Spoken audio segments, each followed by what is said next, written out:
Good morning. If you are proud, you have a wrong understanding, wrong valuation of who you are, you will have a very hard time. You will not be acceptable to God even, just like the Pharisee in the gospel today. What did Jesus say? Pharisee took up his position and spoke this prayer to himself. He was not really lifting up his heart and mind to God. He was boasting to himself. And that is why proud people, as in the first reading, your piety is like a morning cloud, like the dew that early passes away. Naglalaho kaagad sapagkat hindi nababatay sa katotohanan. Ang kababaang loob ay katotohanan. According to Saint Teresa of Avila, humility is truth. Humility is accepting the truth about yourself. Kung matalino ka, huwag mong i-devaluate yan. May mga Pilipino kasi na, hindi naman ako. Tapos ang galing-galing naman pala, parang nagyayabang lang lalo. Si Putin, putting the whole world in danger now. Ano ang analysis? He was very proud. He's the richest man in the world. His 4 yacht, yung isang yacht niya needs $50 million a year just for maintenance. Tapos because of his pride, he wanted to revive the Russian Empire, which was broken up 30 years ago. So he looked for a flimsy reason. May mga Nazi daw, ang tagal nang walang Nazi. May mga Nazi daw sa Ukraine. So, ang sabi niya sa kanyang mga tao, special military operation. It was an invasion. 31 days na. Binubugbog siya. 20% of his soldiers and equipment destroyed kasi tumulong din yung iba. Nagalit sa kanya. Ngayon, nagbabanta siya na mag-nuclear war. Nag-drill na sila. Nag-practice na sila. Anong mangyayari kung magkasabugan ng atomic bombs? Tinago na raw niya yung kanyang pamilya doon sa malayong lugar. Isang tao. Proud. Wrong understanding of himself. Anong sasabihin ng mga Pilipino? Mamamatay ka rin. That's the truth about ourselves. Lagi nating kinakalimutan yan. So nagbago na ang pagtingin ng mga tao sa kanilang sarili. Because of science. But we're still proud. Copernicus already said the earth is not the center of the solar system. Galileo was persecuted even by people in the church. Could not accept. Then, Darwin said, evolution.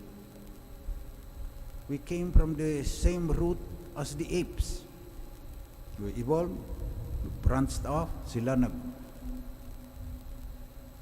parking na dito, tuloy-tuloy tayo, nag-imbento tayo ng nuclear bombs. Tapos, sabi ni Sigmund Freud, we are not really free because we are ruled by unconscious desires, especially sex and aggression. Nagbago na naman ang ating pagtingin about ourselves. So from an exalted position, bumaba pagtingin ng tao sa kanyang sarili. Sobra naman ang pagka-humble na devaluating the human being because in spite of all this, even if cultural anthropologists tell us that our culture shapes to a large extent only, how we think. Kung Pilipino ka, yung values ng culture, that's mostly what you also follow. But we are also free. Kung value ng culture, yung privatized devotion, you can be set free and pray not to yourself, but raise up your minds and heart to God with great effort. What I'm trying to say is that there's some element of freedom left. And that's why we are more heroic if we can really be humble and accept who we are. Especially, in the end, accepting death. Remember, you are dust, and to dust you shall return. It is in that context, it is in that finite existence, temporary ka lang dito sa universe, where you find meaning, where you find God, where you find out who you really are. Hindi ka magyayabang. So, our faith tells us we really only understand our value. We really know only who we are if we ask this question. Who am I, God, before you? Sino ako, Panginoon, sa harap mo? Otherwise, you will become like a Pharisee. You will not look at things with the eyes of God. You will only look at yourself. I thank you. I am not like the rest of humanity. Greedy, dishonest, adulterous. Nakita pa niya yung or like this tax collector.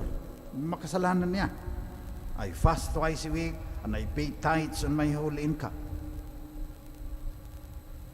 He was looking at himself, not at God. Who am I, God, before you? That is the constant question we have to ask in the face of death. The Romans, in their cemeteries, sa Rome, sa gate nakalagay, Hudie mihi, crush TV.